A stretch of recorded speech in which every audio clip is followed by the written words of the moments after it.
Good morning students, welcome back on our YouTube channel Arya School Hamirwas. मैं फिरोज खान आपके लिए लेके आया हूँ फिर से एक नया टॉपिक 12th कंपलसरी इंग्लिश में factual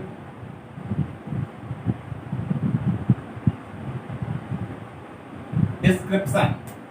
factual description it means तथ्यात्मक विवरण, यानी किसी भी बात का, किसी भी टॉपिक का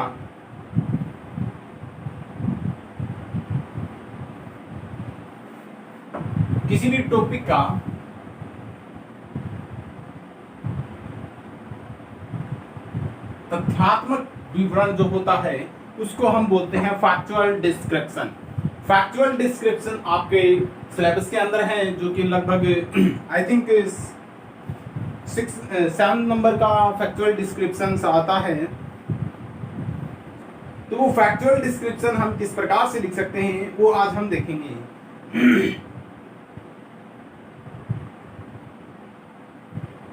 अब फैक्चुअल डिस्क्रिप्शन क्या होता है? फैक्चुअल डिस्क्रिप्शन यानी किसी भी बात का, किसी भी टॉपिक का तथ्यात्मक विवरण होता है, और उस तथ्यात्मक विवरण को हम अपने सिलेबस के अकॉर्डिंग किस प्रकार से राइट डाउन कर सकते हैं वो हमें पढ़ना है।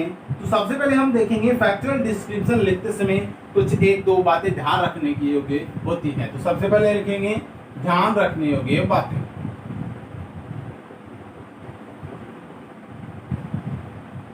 ध्यान रखने योग्य बिंदु क्या है? ध्यान रखने योग्य बिंदु यह है कि फैक्चुअल डिस्क्रिप्शन का पहला टॉपिक है शीर्षक लिखना। क्या लिखना? शीर्षक या फिर topic of description. Topic of description कहाँ लिखा जाता है? बिल्कुल पेज के मध्य में लिखा जाता है। कहाँ लिखा जाता है? पेज के बिल्कुल बीच में लिखते हैं। पेज के, या इसे हम पृष्ठ बोल सकते हैं, पृष्ठ के बिल्कुल बीच में।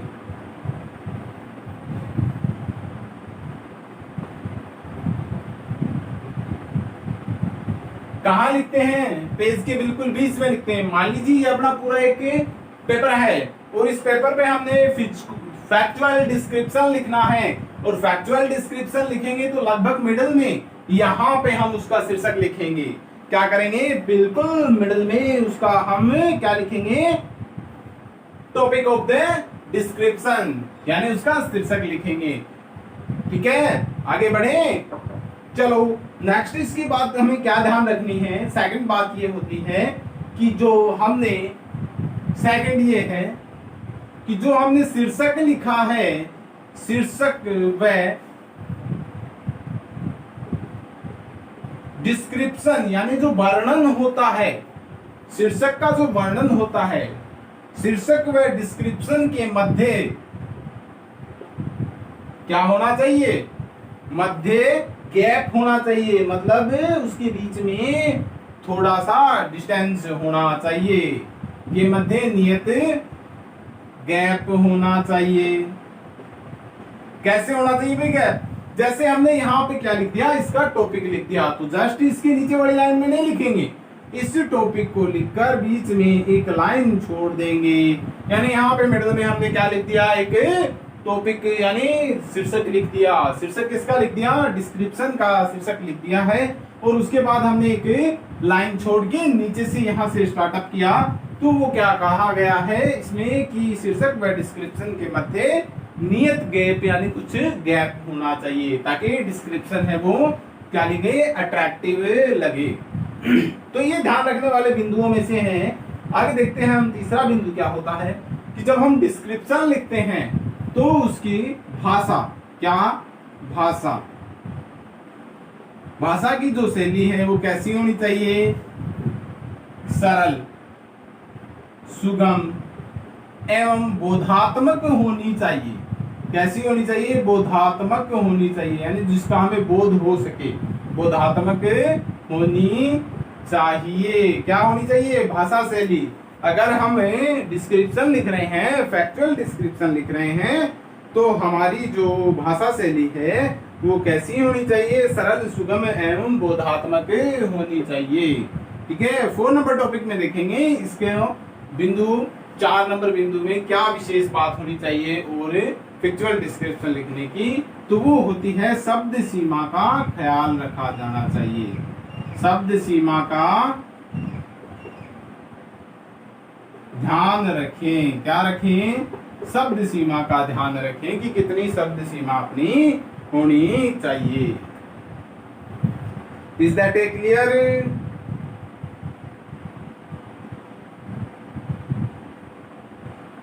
अब हम देखते हैं कि ये तो हमारे महत्वपूर्ण योग्य यानी ध्यान देने योग्य बिंदु थे। अब हम देखते हैं कि फैक्चुअल डिस्क्रिप्शन है वो कौन कौन से विषयों पर लिखे जा सकते हैं। Subjects of factual descriptions. Subjects of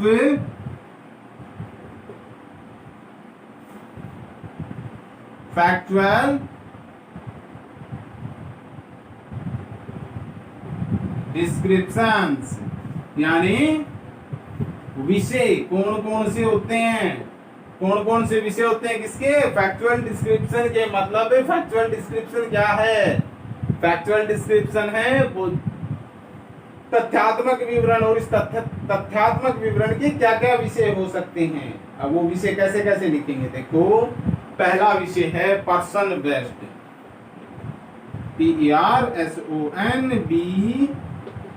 PERSONBASED, person based. दूसरा लिख दिया पैलेस बेस्ड। मतलब यहाँ पे क्या हो गया? पर्सन का मतलब होता व्यक्ति से संबंधित,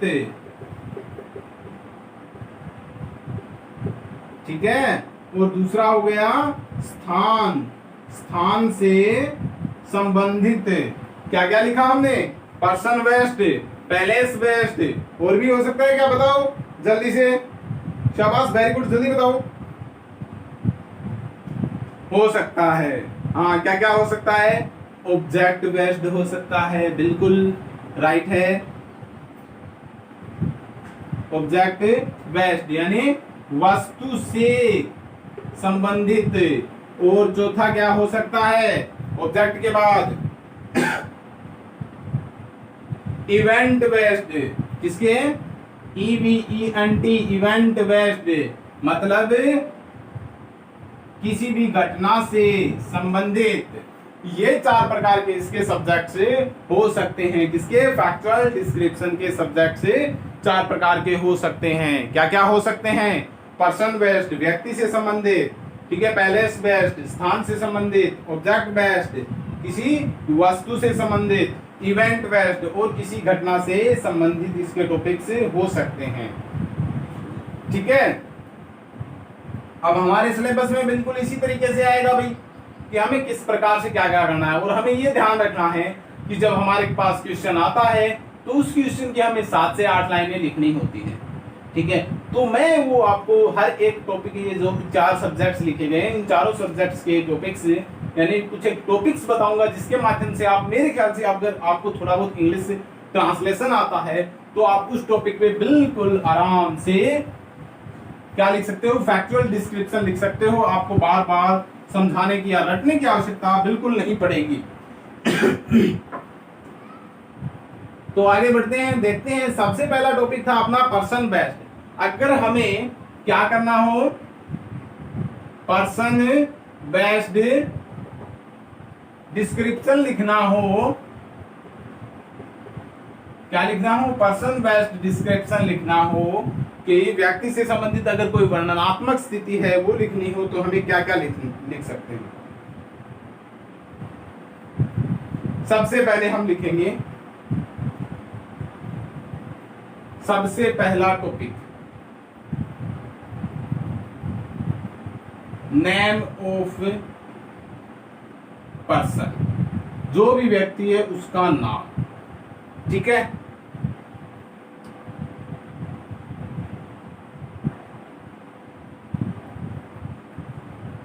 रिलेशनशिप, रिलेशनशिप यानी उसके संबंध।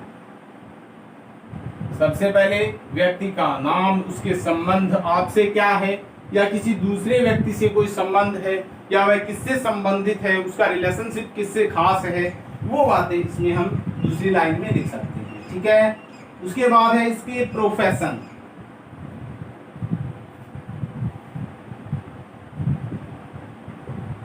उसका प्रोफेशन क्या है, यानी व्यवसाय क्या है। प्रोफेशन क्या होता है, व्यवसाय, यानी वह व्यक्ति है, उसका अगर किसी व्यक्ति से आधारित कोई भी डिस्क्रिप्शन लिखा जा रहा है तो उस डिस्क्रिप्शन में हमें क्या बताया गया है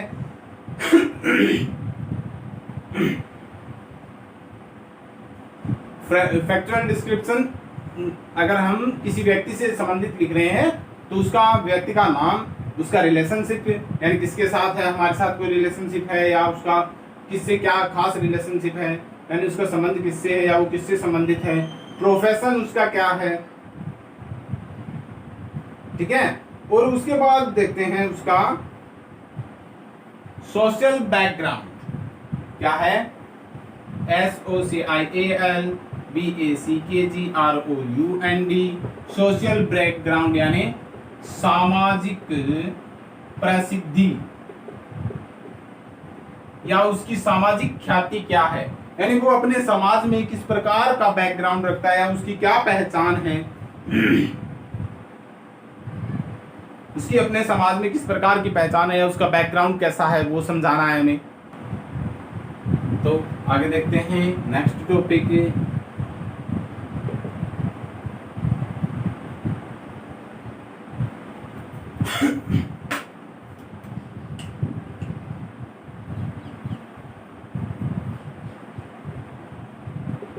आगे नेक्स्ट टॉपिक में हमें क्या होता है, फिजिकल अपीयरेंस, यानी उसकी शारीरिक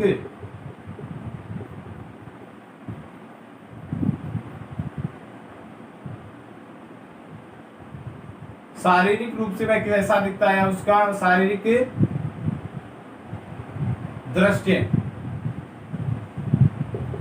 उसके शारीरिक दृश्य क्या है, यानी उसको वो देखने में कैसा है, यानी शरीर से कैसा है, उसका बॉडी कैसा दिखता है, यानी हेल्थी है या अनहेल्थी है। ड्रेस, वह ड्रेसिंग कैसे करता है, यानी कपड़े कैसे पहनता है, सभ्य कपड़े पहनता है, असभ्य पहनता है, अच्छे पहनता है या नहीं पहनता है, कपड़े धुलाता है या नहीं धुलाता है।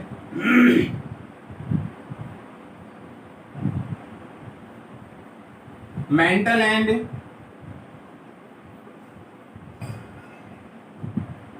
मोरल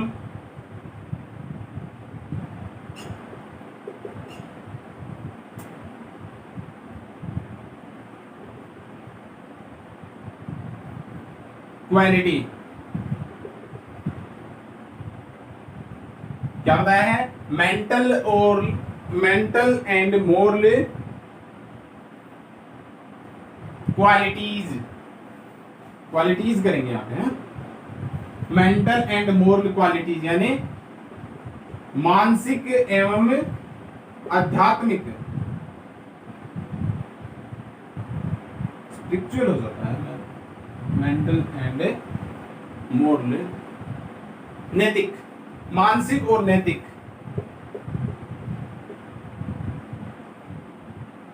उसके मानसिक और नैतिक गुण कैसे हैं, ठीक है, उसके मानसिक और नैतिक गुण किस प्रकार से हैं, ड्रेसिंग कैसे करता है, एक्शंस उसकी प्रतिक्रियाएं कैसी हैं,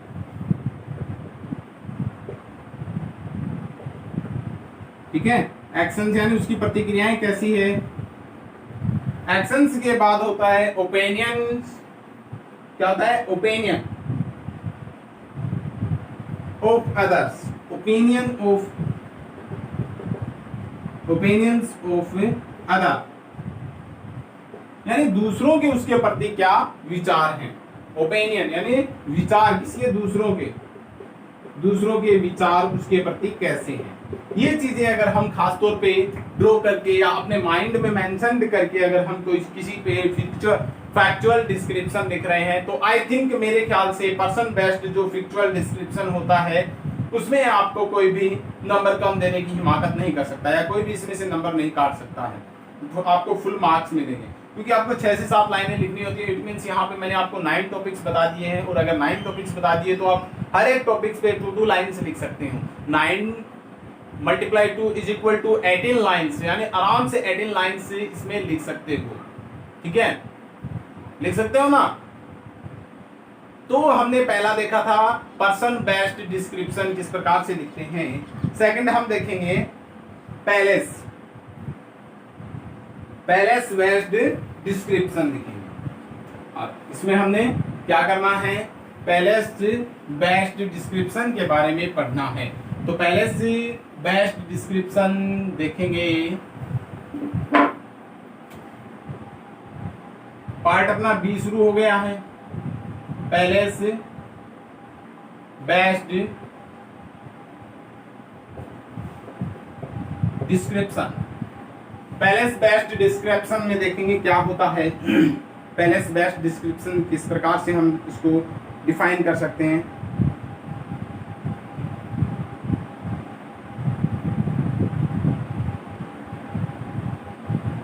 तो सबसे पहले हम जब टॉपिक लिखते हैं तो उसका पहला टॉपिक यही होता है, नेम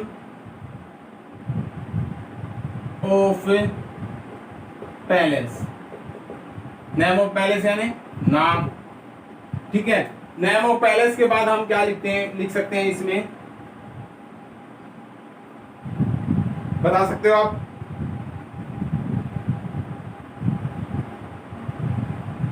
एटमॉस्फेयर।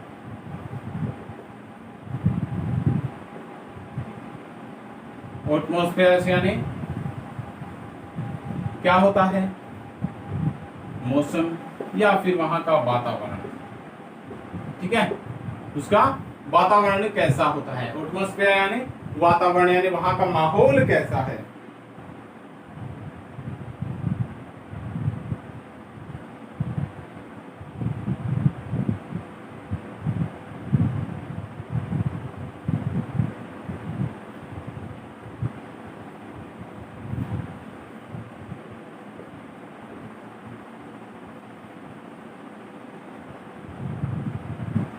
फिक्चर्स, उसके फिक्चर्स क्या है।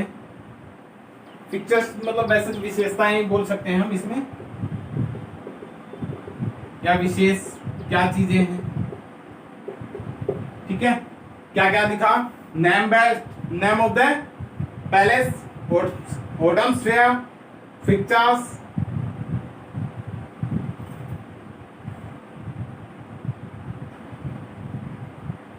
इंपॉर्टेंस,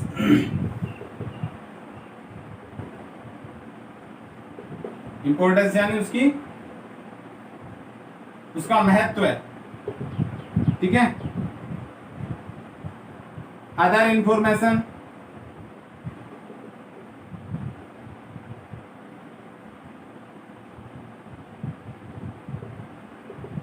अन्य जानकारियां। अदर इंफॉर्मेशन अन्य सूचना, यानी पैलेस बेस्ड अगर डिस्क्रिप्शन लिख रहे हैं तो उसमें हम ये 4-5 बातें ध्यान रख सकते हैं।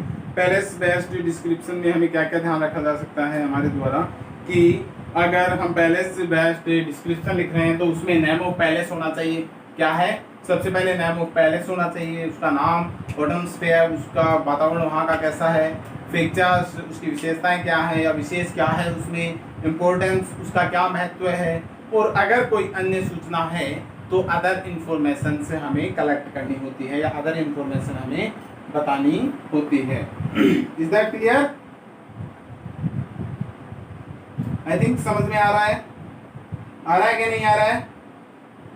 वेरी गुड, आगे बढ़ेंगे।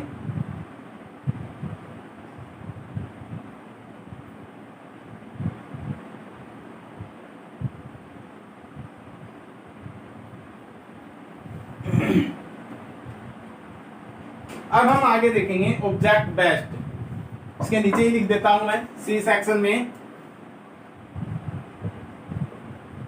ऑब्जेक्ट बेस्ड डिस्क्रिप्शन में देखते हैं क्या क्या होता है। नेम ऑफ ऑब्जेक्ट, ठीक है, यानी उस वस्तु का नाम। सबसे पहली बात तो यही ध्यान रखनी है अपन को, क्या ध्यान रखनी है, कि हमें सबसे पहले उसका नाम लिखना है। किसका नाम लिखना है? उस ऑब्जेक्ट्स का, यानी वस्तु का। ठीक है, उसके बाद उसका देखना है structural.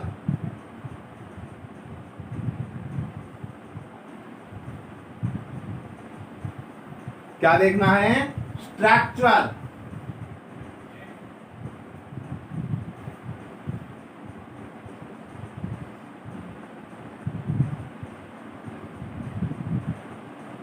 Structural management. Structural management यानी बनावटी, क्या होता है? बनावटी व्यवस्था, यानी उसकी बनावट किस प्रकार से है, यानी उसकी क्या क्या उसमें शेप, साइज, यानी उसकी शेप क्या दी गई है, उसकी साइज क्या दी गई। शेप का मतलब क्या समझते हो आप?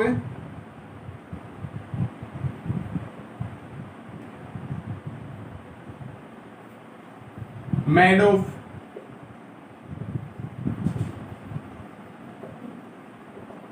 कैपेसिटी, यानी ये उसकी क्या होती है? स्ट्रक्चरल अरेंजमेंट होती है। शेप यानी उसकी आकृति किस प्रकार की है। साइज यानी उसका क्या साइज है, कितनी बड़ी है, या गोल है, चौड़ी है, लंबी है, तिकोनी है, यानी इस प्रकार से उसकी साइज। और मेड ऑफ मतलब किसके द्वारा, किससे बनी हुई है या किसके द्वारा बनाई गई है। कैपेसिटी, उसकी क्या क्या क्षमता है उस वस्तु की, वो चीजें इसमें हम नोट कर सकते हैं। ठीक है, एम आई राइट?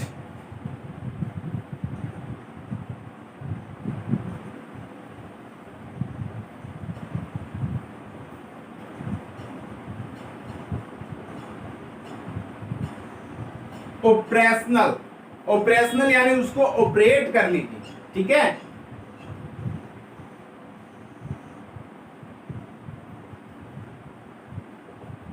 डिटेल्स, ऑपरेशनल डिटेल्स यानी कि उसको क्या करने की? ऑपरेट करने की, यानी उसको यूज में लेने की, उपयोग की।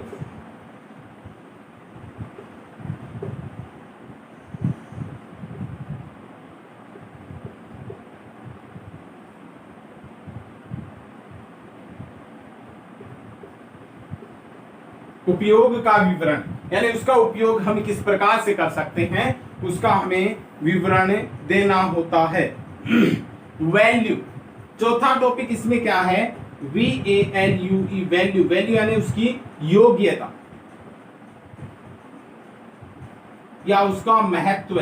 उसकी योग्यता या महत्व क्या है, उसका उपयोग हमारे लिए क्यों आवश्यक है, वो वैल्यूएबल क्यों है, उपयोगी क्यों है, यानी उसकी होती है, उपयोग होती है। महत्व या इसमें हम उपयोग लिख सकते हैं सीधा, उसका क्या उपयोग है, वो हमारे लिए क्यों वैल्यूएबल है, उपयोगी क्यों है, उसकी वैल्यू क्या है, क्या उपयोग हो सकते हैं उसके। ये सारी चीजें हम क्या लिखते हैं? ऑब्जेक्ट बेस्ड डिस्क्रिप्शन, डिस्क्रिप्शंस में लिखते हैं। एम आई राइट? समझ में आ रहा है? मतलब हर एक लाइन के अंदर हम 2 से 3 लाइनें कंबाइन कर सकते हैं, यानी कि नेम ऑफ ऑब्जेक्ट, उस वस्तु का नाम बताएंगे, उसके बाद उसकी स्ट्रक्चरल यानी अरेंजमेंट बताएंगे, बनावटी व्यवस्था उसकी किस प्रकार से थी, वो शेप में कैसी, तिकोनी है, लंबी है, चौड़ी है, उसकी साइज है, लंबी कितनी है, चौड़ी कितनी है, वो साइज मेड ऑफ किसके द्वारा बनी हुई है, उसकी कैपेसिटी कितनी है। ऑपरेशनल डिटेल्स यानी उपयोग का जो विवरण होता है वो कितना है, क्या किस प्रकार से उसको उपयोग में लिया जाता है। और वैल्यू, उसकी उपयोगिता क्या है। समझ में आ रहा है? यानी ये मैं आपको इसका विवरण बता रहा हूं एक बात को, इसको व्यवस्थित रूप से हम जब लिखते हैं तो किस प्रकार से लिखते हैं। अब हम देखते हैं इवेंट बेस्ड, इसके बाद हम देखते हैं क्या? Event based.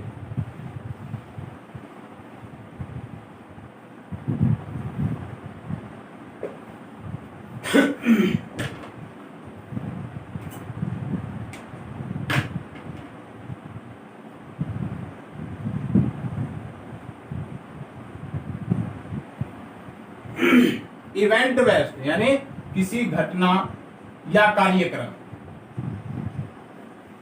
किसी घटना या कार्यक्रम का विवरण देने के लिए हम क्या लिखते हैं? सबसे पहले नेम ऑफ इवेंट मतलब नाम, ठीक है। टाइम समय, किस समय या कब, किस दिनांक को। चीफ गेस्ट या फिर चेयरपर्सन, मुख्य अतिथि। मुख्य अतिथि कौन होने हैं, ठीक है।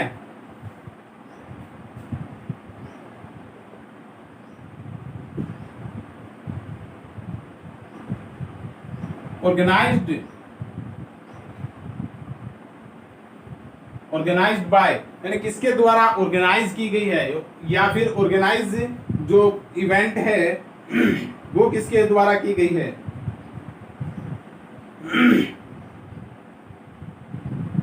और लास्ट में हम इसके लिए क्या लिख देंगे, एनी अदर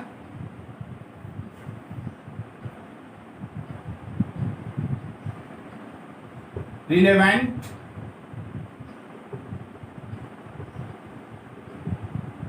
इंफॉर्मेशन।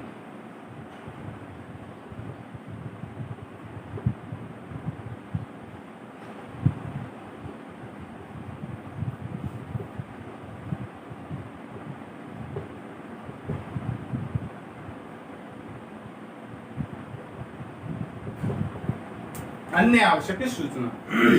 इसके ये 5 टॉपिक आपको क्लियर करने हैं। क्या बताया है, नेम ऑफ इवेंट, इवेंट का नाम, time, chief guest, chairperson, chief guest या चेयरपर्सन कोई भी हो सकता है, ऑर्गेनाइज्ड बाय आयोजन करता, एनी अदर रिलेवेंट इंफॉर्मेशन, ठीक है। आई थिंक मेरे ख्याल से आज इतना सब कुछ पढ़ के आप थोड़ा ऊब गए होंगे, बोरिंग हो गए होंगे, लेकिन ये उस फैक्चुअल डिस्क्रिप्शन का क्या है, बेस है, प्लेटफॉर्म है। इसी प्लेटफॉर्म पे हम चलते हुए अपने डिस्क्रिप्शन लिखने की ट्रेन को पकड़ेंगे और कल हम चारों के ऊपर एक एक डिस्क्रिप्शन लिखकर देखेंगे, यानी palace based, person based, object based और इवेंट बेस्ड, चारों से रिलेटेड हम क्या लिख के देखेंगे, फैक्चुअल डिस्क्रिप्शन लिखेंगे।